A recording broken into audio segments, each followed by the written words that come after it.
Accidentally skyward, with feet planted on the ground. But his mind drifts away for the cosmos to be found. Accidentally Skyward, Spacesuit Book 1, by Rod McKay. Chapter 6. Sorry, which world?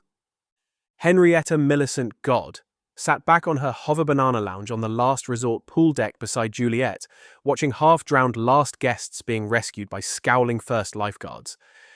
The artificial sun cast rainbow-tinged light that bent unnaturally around the resort's edges, creating shadows that moved in defiance of conventional physics.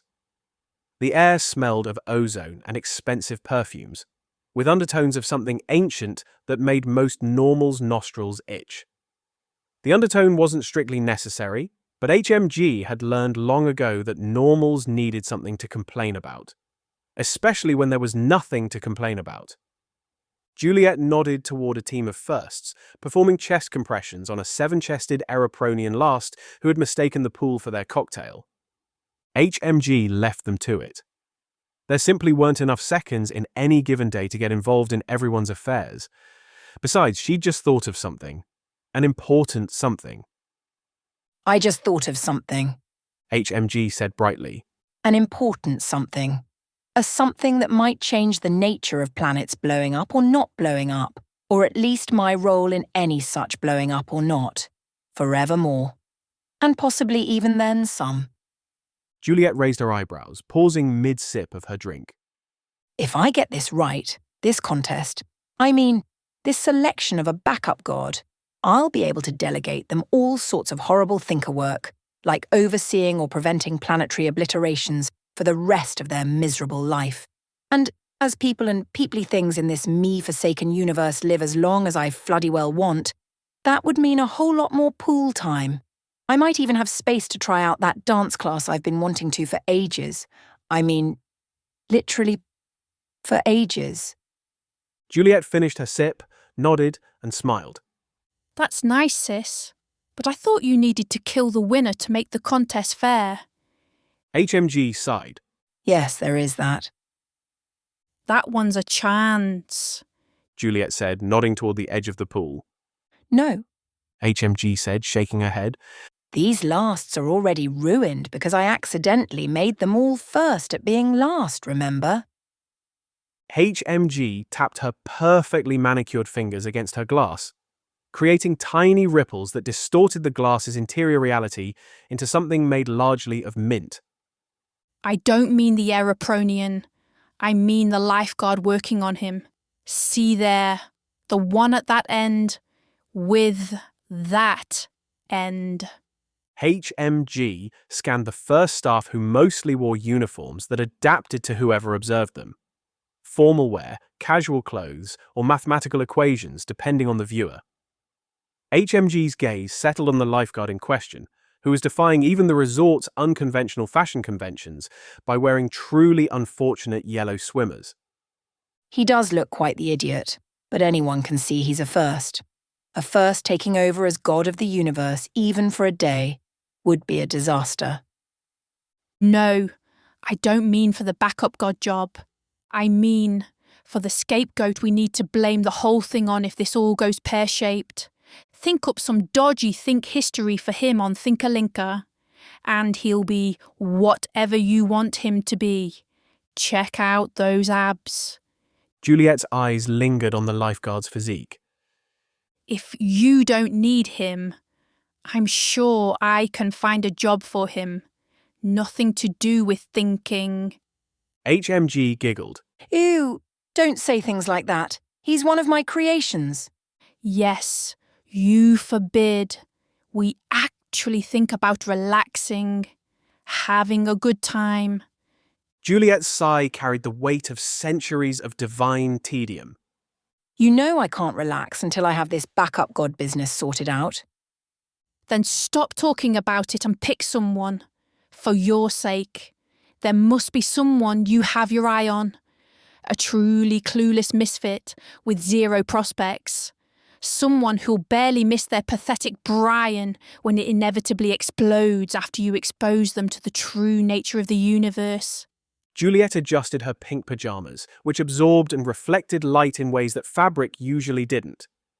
HMG nodded with calculated interest. There is one normal who does look fairly promising. He's failed every challenge life has ever thrown at him. He's not even on Thinker-Linker. He really does seem like the consummate fool. He even lives on Earth too, which is being snuffed out tomorrow. So that's a bonus. Oh, so? When you said you were putting a sting in the tail of the unpopularity contest, you weren't actually planning to murder all of the lucky last friend and family. You were just selecting someone from an already terminal location? Juliette's eyebrows arched with a mixture of admiration and suspicion, with trace amounts of existential ennui. Same outcome, less actual blood on my hands. And it doesn't knock the universal free will balance too far out of whack. Nice. So the Earth to obliteration is going ahead as scheduled? Juliette asked. The mandate board voted yesterday. They're short on cloning plasma and need to mash up Earth 2's molecules into raw plasma for some new investment or other. Something that will pay a whole lot more tax. I thought it was Vito we were blaming for the Earth to obliteration. Were we? It's becoming harder and harder to keep track of who's blowing up what these eons. Seems like something worth putting some proper thinks into. HMG waved dismissively, the gesture leaving mesmerizing trails of phosphorescent light in the poolside air. Whoever's doing it, it makes a crass sort of sense. Earth 2 has been underperforming for decades. The planet is run by a bunch of button pushers. Can't you just magic up more flimflams? Do we have to have the whole universal inflation conversation all over again? Oh, please, you know. But won't your candidate just fly off before Earth 2 is mashed up? HMG gazed into the distance, watching potential events unfold across multiple timelines. She shook her head. He has crippling galactophobia, can't even think onto Thinker-Linker without getting dizzy, let alone board a bone-jarring star blaster. He gets vertigo standing on tippy toes. He sounds perfect. So what's the hold-up? Nominate your pathetic Earth 2-ling. Take your time off. Earth 2 snuffs out. Presto. HMG drummed her fingers against the arm of her hover banana lounge, each tap sending sparkling fractal patterns into the air. Yes, it all sounds very neat. That's my biggest concern. It seems too neat. HMG's expression darkened. You know how tricksy Vito has become lately. Insiders everywhere. It wouldn't surprise me if they've even infiltrated the last resort. Can't you make sure? Juliette twirled her fingers suggestively. HMG shook her head, her golden aura flaring blue with her frustration. I can't willy-nilly twizzle the Bryans of the mandate board. I need to be careful with the twizzling. It can't be anyone too influential or freedom of choice gets diluted and we're left with everything created in my image. And we know how that turns out. Her voice carried the ominous weight of an ancient mistake that was still fresh in mind. Juliette nodded.